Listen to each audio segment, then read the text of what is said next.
Assalamualaikum warahmatullahi wabarakatuh. Salam sejahtera, sahabat Bawaslu, peserta Sekolah Kader Pengawas Partisipatif dimanapun Anda berada. Perkenalkan, saya Suryani, pimpinan Bawaslu Provinsi Kalimantan Utara, Divisi Penanganan Pelanggaran. Adapun materi yang akan saya sampaikan di dalam kesempatan kali ini adalah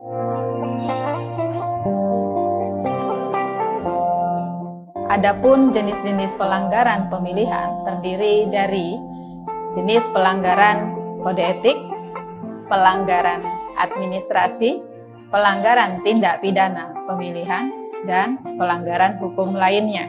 Contohnya terkait pelanggaran netralitas ASN. Adapun sumber penanganan pelanggaran sebagaimana tertuang di dalam Perbawaslu nomor 14 tahun 2017 bahwa sumber penanganan pelanggaran sumber dari laporan dan temuan.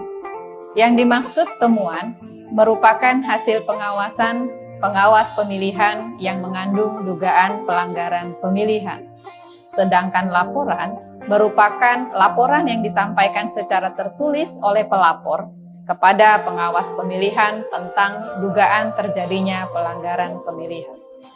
Adapun mekanisme penanganan temuan sampai diregistrasi dilakukan dengan cara menyampaikan laporan hasil pengawasan dalam rapat pleno untuk menentukan terdapat ada atau tidaknya dugaan pelanggaran dengan memperhatikan syarat antara lain penemu dugaan pelanggaran merupakan pengawas pemilihan. Waktu temuan tidak melebihi ketentuan batas waktu paling lama 7 hari sejak diketahui dan atau ditemukan identitas pelaku, peristiwa, dan uraian kejadian. Selanjutnya, terhadap laporan hasil pengawasan yang diduga adanya pelanggaran pemilihan, ditetapkan menjadi temuan melalui keputusan rapat pleno pengawas pemilihan. Berikut, petugas melakukan pencatatan temuan ke dalam buku register. Sedangkan untuk mekanisme penanganan laporan sampai dengan diregister dilakukan dengan cara yang pertama, pelapor. Laporan dugaan pelanggaran pemilihan dapat disampaikan oleh warga negara Indonesia yang mempunyai hak pilih, pemantau pemilihan, peserta pemilihan. Yang kedua, terkait tenggang waktu penyampaian laporan dugaan pelanggaran, bahwa laporan dugaan pelanggaran pemilihan disampaikan kepada pengawas pemilihan paling lama 7 hari sejak diketahuinya dan atau ditemukannya pelanggaran pemilihan. Yang ketiga, syarat. Syarat formil meliputi identitas pelapor, identitas pihak terlapor, waktu pelaporan tidak melebihi daripada ketentuan. Yang keempat, kesesuaian tanda tangan dalam formulir laporan dugaan pelanggaran dengan kartu identitas. Adapun syarat material meliputi peristiwa dan uraian kejadian, tempat peristiwa terjadi, saksi yang mengetahui peristiwa tersebut, dan bukti.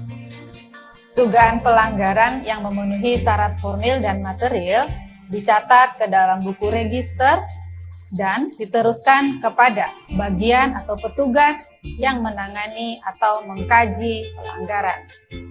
Tenggang waktu penanganan pelanggaran. Bawaslu atau pengawas pemilihan memutuskan untuk menindaklanjuti atau tidak menindaklanjuti temuan atau laporan dugaan pelanggaran pemilihan paling lama 3 hari setelah temuan atau laporan dugaan pelanggaran diterima dan diregistrasi. Bawaslu atau pengawas pemilihan dapat meminta keterangan tambahan dalam waktu 2 hari untuk meminta keterangan tambahan dari pelapor. Dalam proses pengkajian temuan atau laporan dugaan pelanggaran, Bawaslu atau pengawas pemilihan dapat meminta kehadiran pelapor, terlapor, pihak yang diduga sebagai pelaku pelanggaran, saksi untuk diklarifikasi, atau ahli untuk didengar keterangannya di bawah sumpah. Apakah pada hari ini saudara dalam keadaan sehat? Alhamdulillah sehat. Terkait dengan laporan yang telah disampaikan oleh saudara. Apakah pada hari ini saudara bersedia dimintai keterangan sesuai dengan laporan yang disampaikan?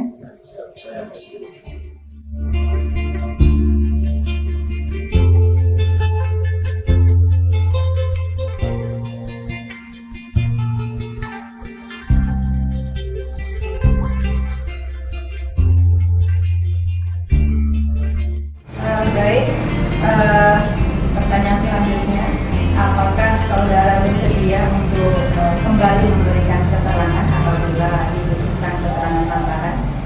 Ya, saya bersedia. Iya.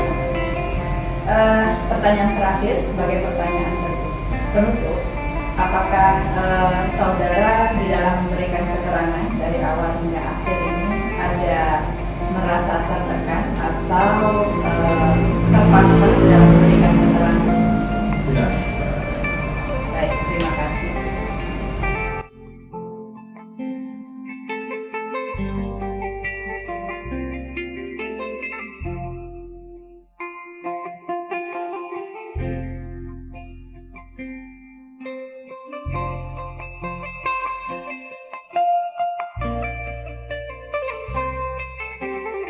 Hasil dari klarifikasi yang dilaksanakan oleh pengawas pemilihan, dilakukan kajian dugaan pelanggaran pemilihan yang diputuskan di dalam rapat pleno dengan hasil yang dikategorikan sebagai berikut.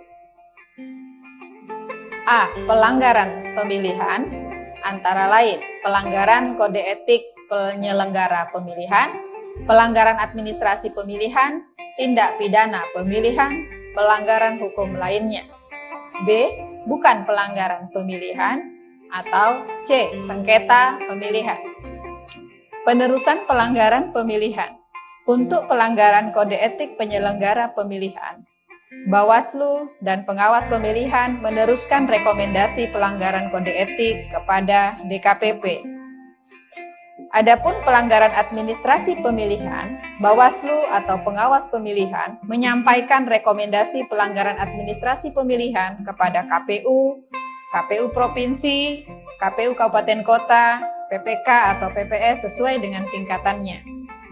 Sedangkan pelanggaran tindak pidana pemilihan yang merupakan temuan atau laporan dugaan tindak pidana pemilihan diteruskan oleh Bawaslu atau pengawas pemilihan kepada penyidik Kepolisian Negara Republik Indonesia pada sentra Gakumdu sesuai dengan tingkatannya. Untuk pelanggaran hukum lainnya, berdasarkan hasil kajian yang dikategorikan bukan dugaan pelanggaran pemilihan namun termasuk dugaan pelanggaran terhadap peraturan perundang-undangan lain, diteruskan kepada instansi yang berwenang. Sedangkan bukan pelanggaran pemilihan dalam hal hasil kajian yang dikategorikan bukan dugaan pelanggaran pemilihan dan bukan dugaan pelanggaran terhadap ketentuan peraturan perundang-undangan lain, proses penanganan pelanggaran dihentikan. Sengketa pemilihan terhadap hasil kajian yang dikategorikan sebagai sengketa pemilihan disampaikan kepada pelapor untuk mengajukan permohonan sengketa pemilihan kepada bidang penyelesaian sengketa pemilihan untuk ditindaklanjuti sebagai sengketa pemilihan.